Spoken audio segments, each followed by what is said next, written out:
पहिल्या चरणामध्ये संत जगद्गुरु तुकोबराय सांगतात, विश्वास ठेवल्यानंतर काय फायदा होतो, संत काय कृपा करतात, तर तुकोबराय सांगतात, आम्ही अनुभवाने सांगतो. संतांनी सरता केलो तैशा परी. काय करतात संतांनी सरता. सरता म्हणजे सरस, सरिता म्हणजे नदी. मी म्हणते सरता, तुम्ही म्हणताय सरिता. आता दोन ठिकाणी वाचल्यावर असंच होणार. मी एका ठिकाणी वाचल्यामुळे मला सरता आणि तुम्ही दुसरं समजा दुसरा ग्रंथ वाचल्यामुळे तुम्ही सरिता. संतांनी सरता केलो तैशा परी. सरता म्हणजे सरस, संतांनी सरिता केलो तैशा परी. सरिता म्हणजे नदी. आता तसं बघायला गेलं तर दोघांचा अर्थ आपण लावू शकतो.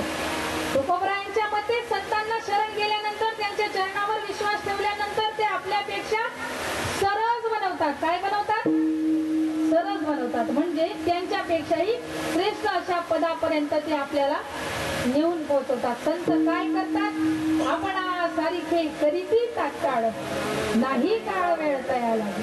पण तुकोबराय इथं सांगतात, संतांनी सरता आपल्यासारखं तर बनवतात, पण अधिक विश्वास ठेवल्यानंतर मात्र आपल्यापेक्षा सरस सुद्धा बनवतात. बघा, रोटक नावाचा एक शिष्य होता बघा, आणि तो शिष्य याज्ञवल्क्यांच्या असणाऱ्या सभेमध्ये दररोज प्रवचनासाठी त्या ठिकाणी जायचा. आता त्या श्रोत्यांमध्ये वाचस्पती, पंडित, ज्ञानी असे असणारे लोक आहेत. आणि एक दिवस प्रवचन सुरू करायला थोडा उशीर झाला आणि यांनी प्रश्न विचारला, महाराज आम्ही बराच वेळ झालो म्हणे इथे येऊन बसतो, तुम्ही प्रवचनाला का विलंब करताय? सगळे श्रोते तर आले. महाराजांनी सांगितलं म्हणे सगळे आलेत, पण त्रोटक अजून आलेला नाही. आणि त्याला काय काम असायचं माहिती? कुणी त्याला सांगावं पाणी भरून आण, कुणी त्याला सांगावं जंगलात जा फळं फुलं घेऊन ये, कुणी त्याला सांगावं लाकडं संपलीत लाकडं घेऊन ये. तो अशी कामं करायचं. आणि सगळ्यांना असं वाटायचं की याला काहीच कळत नाही, याला फक्त काम सांगावं आणि त्यानं ऐकावं. आणि खरं सांगू, खऱ्या साधू वृत्तीची माणसं अशी असतात. चातुर्य लपवी, महत्व हरवी, पिसे पण मिरवी आवड. माऊली महत्व ज्ञानोबा सांगतात, खरे साधू वृत्तीचे असणाऱ्या माणसांची ही लक्षणं आहेत. स्वतःचं चातुर्य ते लपून ठेवतात. तुम्ही जगाला समजून देत नाही की आम्ही किती ज्ञानी, किती महान. चमत्कारही करू शकतात, पण तो चमत्कार ते जगाच्या पासून लपून ठेवतात आणि अशातला असणारा होतात. सगळे हसायला लागले. महाराज त्याला प्रवचनातलं काय कळतं बरं? तुम्ही त्याच्यासाठी प्रवचनाला विलंब करताय, त्याला प्रवचनातलं काही कळतं का? त्याला उठावं लाकडं आणावी, त्याला उठावं फळं फुलं आणावी जंगलातून, अशा पद्धतीचा तो आहे. महाराजांना फार वाईट वाटलं. आणि जेव्हा त्रोटक आला ते काहीच बोलले नाही, पण जेव्हा तो आला तेव्हा महाराजांनी त्याला उपदेश केला, त्रोटक आज प्रवचनाला तू बसायचं, माझ्या जागी तू प्रवचन करायचं. जी व्यक्ती फक्त आणि फक्त लाकडं आणि फळं फुलं आणण्यामध्येच आहे, त्याचं आयुष्य चाललंय, त्याची दिनचर्या अशी आहे, कुणी उठावं आणि त्याला काम सांगावं. आणि त्या ठिकाणी आज महाराजांनी आदेश दिला त्याला, आज माझ्या जागेवर प्रवचन तू करायचं. करू शकतो का? हा म्हणा नाही तर नाही म्हणा, पण काहीतरी म्हणा. करू शकतो का? अशी व्यक्ती प्रवचन करू शकते का? जर जाऊ का तुम्ही सांगतो का? खरं चांगले म्हणा काही. जो फक्त सांग काम आहे, कुणीतरी काम सांगावं आणि त्याला ऐकावं, अशा व्यक्तीला याज्ञवल्क्यांसारख्याच्या गादीवर प्रवचनाला बसवलं तर तो बसू शकतो का? प्रवचन करू शकतो? विश्वास आहे का? नाही ना. गेला पाणीपतच्या युद्धामध्ये करू शकतो. काय? परत एकदा सांगू, करू शकतो. मुक्कम करोति वाचालम पंगुम लंघयते गिरिम. हे सामर्थ्य आहे संतांचं. जरी ते भगवंताच्या बाबतीत आहे तरी सुद्धा हे सामर्थ्य संतांच्या बाबतीत आहे. एक दृष्टांत सांगते, मग माझ्या प्रश्नाचं उत्तर द्या. एका मुंगीनं ठरवलं मला दिल्लीला जायचंय म्हणे. कोणी? मुंगी माहिती ना, महिला मंडळ मुंगी माहिती ना, ऐकलं असेल कदाचित दृष्टांत, तरी पुन्हा एकदा सांगते. तिनं आपल्या शेजारणीला मैत्रिणीला सांगितलं, जी जीवाभावाची होती, म्हणे माझं सध्या काही इथं चित्त लागत नाही, मला कुठं जायचंय? दिल्लीला जायचंय. मुंगी दिल्लीला जाऊ शकते का? मुंगी दिल्लीला जाऊ शकते का? ते जिथं गप्पा करतायत ना त्याच्या समोर मंदिर होतं आणि एक माणूस तिथं आला. आल्यानंतर समोरच्यानं त्याला आवाज दिला, काय रे कुठं चालला? तो म्हणे मी दिल्लीला चाललो. मग इथं कशाला आला? म्हणे जाता जाता मारुतीरायांचं दर्शन घेऊन जा, एवढे लांब जातोय. मग मारुतीरायांचं दर्शन घेण्यासाठी आलो आणि ही तीनच्या गप्पा तिथंच चालल्या कोणाच्या? मुंगीच्या. त्यानं तिथं बॅग ठेवली आणि तो मारुतीरायांच्या देवळात गेला दर्शन घेण्यासाठी. हिची मजा उडवत होती, तुला आणि दिल्लीला जायचं, तुझा जीव केवढा, तू विचार केवढा करते. ती म्हणे काळजी करू नको, मला नेणार भेटला. तिनं तिच्याशी गप्पा मारता मारताच त्याच्या बॅगेवर चढाई केली, त्याच्या बॅगेवर चढली. तो दर्शन घेऊन आला. दर्शन घेऊन आल्यानंतर बूट घातली, बॅग हातात घेतली. तिनं त्या बॅगेच्या ते पकडण्याची जी काय हँडल, ते हँडल त्याच्यावरून ती त्याच्या शर्टावर चढली आणि तो तिथून जिथं विमानतळ होतं तिथं गेला. तिथं विमानात बसला आणि तिथून विमानात बसून कुठं गेला? दिल्लीला गेला. मुंगी दिल्लीला पोहोचली का घरीच राहिली? पोहोचली ना. आता लहानचा असणारा जीव, तिनं मनात संकल्प केला की मला दिल्लीला जायचं, पण तिला ते शक्य नव्हतं. समोरच्यांनी तिचं हसही केलं, मला तिला शक्य नाही, पण काही विचार करते.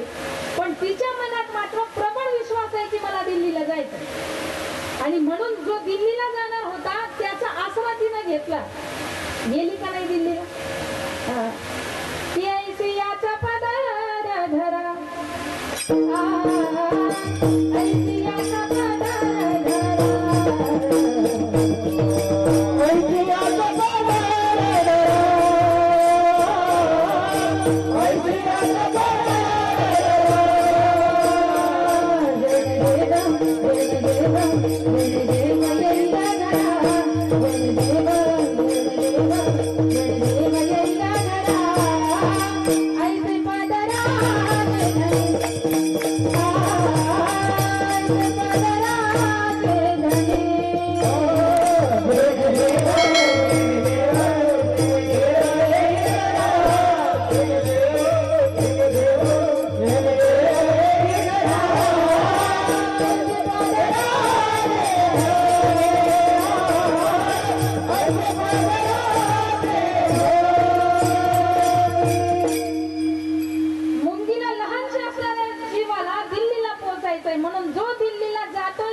बरोबर ना. त्याचा आसरा घ्यावा लागेल. ऐसियाचा पदर धरा, जेणे देव येईल घरा. ऐसे पदराचे धनी कोण? संत, साधू, ऋषी, मुनी. हे चक्र पाहिलं का? चक्र चक्र दिसतंय का सगळ्यांना? काय म्हणतात त्याला?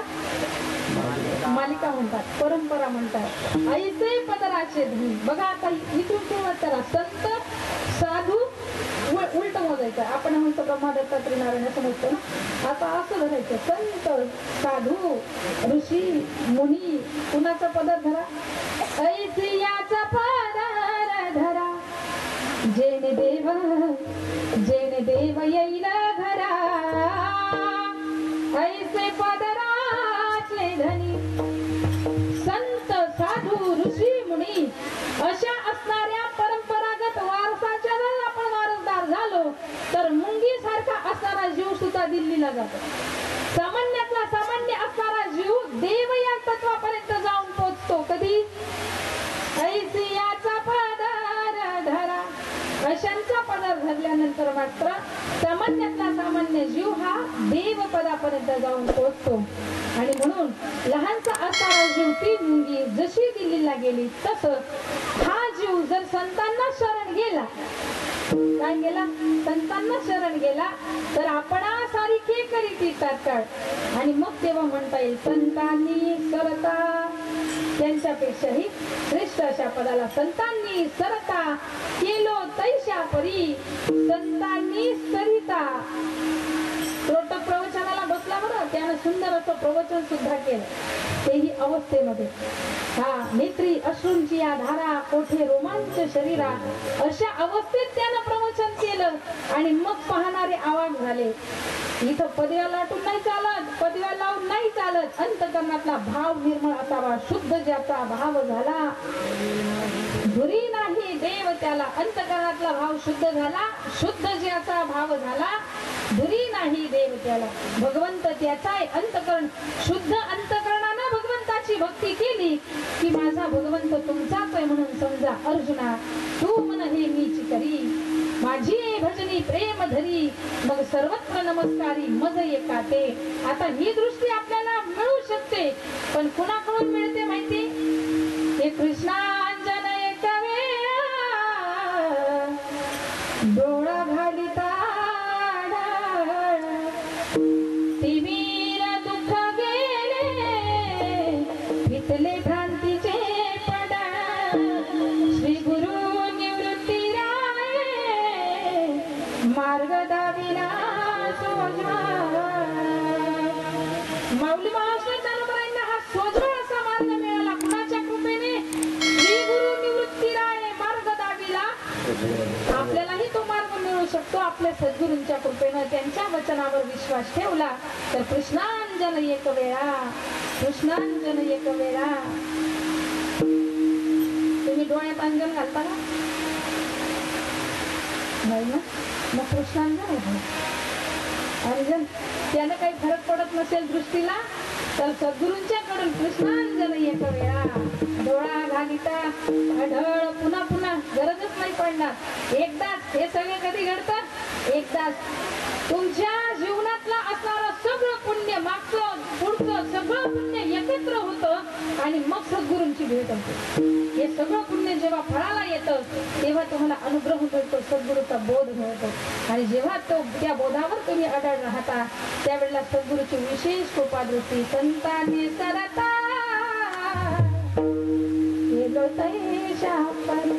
तशा परी म्हणजे नेमकं कुणासारखं तुकोबराय? तर तुकोबराय म्हणतात चंदनानी भोरी व्यापी. कुणासारखं तुकोबराय? तशा परी म्हणजे कुणासारखं? तर तुकोबराय सांगतात चंदनाच्या वनामध्ये असणाऱ्या बोरी बाबळींना, बाबळी आणि बोरी दोन्ही कशा आहेत? चांगले झाड आहे का नाही? त्याच्यावर पाय दिला तर त्या काहीच करत नाही. तिथल्या गरीब आहे काय आहे ना, गरीब नाही ना. तुम्ही सरळ जरी चालत गेल्या, बोरीची ड्युटी एवढी भारी, एक आसा आणि एक आसा आहे, असं आहे ना. बोरीची ड्युटी सरळ चालत गेल्या तरी ते वाकडा आहे ना, तुमचा पदर तरी अडकवेल. आणि जर टच झाला तर जो सरळ आहे ना तो टोचतो तुम्हाला. म्हणजे ते कधीच तुम्हाला त्याच्यापासून कधीच तुम्ही सुरक्षित पुढे जाऊ शकत नाही. कशापासून? बोरीपासून. असतं केवढं बोरीचं ते झुडूप असतं केवढं लहानचं जरी असलं. मोठ्या बोरीचं जाऊ जाते, मोठी बोर काय करते ते आपल्याला सगळ्यांना माहिती. पण ते लहान जरी असलं तरी सुद्धा जवळून जाणाऱ्याला ती सहज जाऊ देत नाही. तुम्ही जर सरळ चालायला गेलात ना ती तुमचा पदर त्याच्यात अडकवते. जोपर्यंत तुम्ही तिच्या जवळ उभं राहून तिच्या कानात काहीतरी कुजबुजत नाही तोपर्यंत ती तुमचा पदर सोडत. कोणाची गोष्ट ही? बोरीची जे तुम्हाला कितीही घाई असली ना तरी ती बोर तुम्हाला मागे बोलवते म्हणजेच बोलवते. तुम्ही तुमच्या घरातला इतिहास तिच्या जवळ सांगितल्याशिवाय ती तुम्हाला पुढे जाऊ देणार. समजा तुम्ही जर म्हटलात ना आत्या मी घाईत आहे थोडी, येते संध्याकाळी, तर आत्या तुम्ही म्हणे अरे इथली परिस्थिती असा करता तरी ते शेवटी कुणावरच उलटतात. उतारीच तुम्ही तगारी आत्या जोडे. कितीही गाईत असला तरी तुम्ही उतरवलं, कारण की आता आपल्यावर आली ना. कितीही करते तू त्यांच्यासाठी तरी सुद्धा तुझ्याच नावानं बोंबाबोंब करतात. समजला आपला एक तास तिथं जाणार आहे. आणि तिनं हे वाक्य का विचारलं, का वापरलेलं असतं माहिती? तिला माहिती या वाक्याला हात घातल्याशिवाय ही आपल्या जवळ काही उलगडणार. आणि मग आपण बसतो तिच्या जवळ सगळं सांगून टाकतो घरातलं. आणि मग ती आपल्याला पिणं मारते. पिणं काय खरं राहत नाही, कोणीच कोण राहत नाही. आपला अंतर देत व्हा. कोणाची गोष्ट सांगते मी? हा बोरीचीच सांगते. तुला काय वाटतं? त्याचा माझी आत्या म्हणतात, आपलं मग थोडी म्हणतात. हा तिथंही मान आहे, सन्मान आहे. बोरीची गोष्ट सांगते. शंभर आत्या राहत, आत्या छोटी सुंदर राहतात. बापूजी बाबू म्हणताय ते बारीक बोरीची सुंदर रास म्हणजे शांभोर मोठी रास ना ती हत्या आम्ही तसं शाळा मशी गेले तुम्ही जसं सांगितलं तसं आम्ही पूर्ण बाहेर नाही त्यांच्यातही असे प्रकार घडतात घरातला वाद कल्लोळ ऐकू आला की ही लगेच कांटव करतात आणि अशी असणारी ती जात आहे बोरीची एवढी खट्याळ आणि खोडसाळ जात कुठंच नाहीये कुणाची पोरी जेव्हा चंदनाच्या संपर्कामध्ये येतात चंदनाच्या वनामध्ये आणि जर तुम्ही तिच्या जवळ जाऊन ते स्पर्श केल्या त्या झाडाला तर त्याचा सुद्धा तुम्हाला सुगंध येईल ज्या पद्धतीने चंदनाचा सुगंध असतो आणि मग विचारात पडतात माणसारी काटेरी असणारी ही जात आहे ही कशाच पद्धतीने माणसाला सरळ जाऊ देत नाही ती इजा केल्याशिवाय माणसाला सरळ जाऊ देत नाही आणि अशा असणाऱ्या बोरीला सुद्धा चंदनाला आपला सुगंध अर्पण केला एवढा प्रांजळ असणारा ते चंदन आहे पुढे गेल्यानंतर त्याच वनात असणाऱ्या बाभळीकडे लक्ष गेलं आता बाभळी काही सोपी गोष्ट नाही तिचेही विषारी असणारे काटेच आहेत तीही जगाला नेहमी टोचतच असते ती काय सरळ मार्गाला जाणाऱ्याला जाऊ देत नाही पण अशा असणाऱ्या बाभळीला सुद्धा चंदनाने आपला सुगंध अर्पण करावा द्या विषय सोडून सर्प कसा असतो सर्प साप पाहिजे का साप तुम्ही म्हणता समजा नाही का मग हा म्हणत जा नाही तर नाही म्हणत जा आपण काहीतरी म्हणत म्हणजे मन कीर्तन आता कोणी हुआ काढा पुन्हा ते कीर्तन सांगू वाटत मला नाही तर घर जाऊ करत म्हणा साप पाहिजे ना त्याच्यासारखा गरीब प्राणी नाही या जगामध्ये चावला तरी काही फरक पडत नाही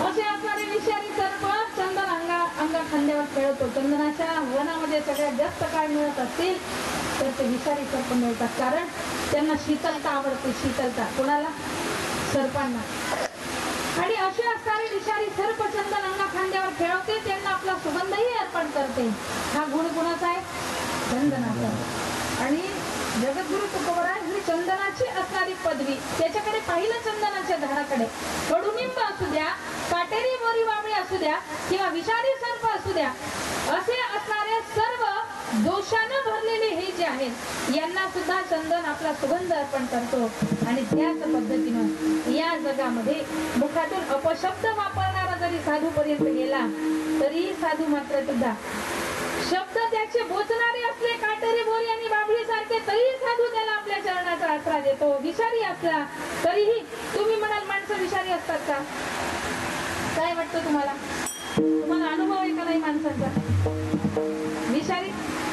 विषारी माणसाचा अनुभव आहे का नाही कारण सर्प एकदा दंश करतो देतो विषय सोडून पण ही वेळोवेळेला दंश करत असतात आपल्याला आणि त्यांच्या जिभेवर असणारा विषाच्या प्रभावाने बऱ्याचशा असणाऱ्या कुटुंबांची काहीचे शब्द तर असे असतात त्यांच्या वाणीतून निघालेल्या शब्दांनी काही लोकांना जगावंसं सुद्धा वाटत नाही इतकी विषारी माणसं आहेत या जगामध्ये आणि अशी असणारी माणसं जेव्हा साधूच्या संगतीमध्ये जातात तेव्हा साधू मात्र त्यांना काहीही विचारत नाही सरळ आपल्या चरणाचा आसरा देतात आणि आपल्या चरणाचा आसरा देऊन त्यांना मात्र मुक्त करून टाकतात तुकोबराय या प्रसंगाचं वर्णन करतात अभंगाच्या दुसऱ्या चरणात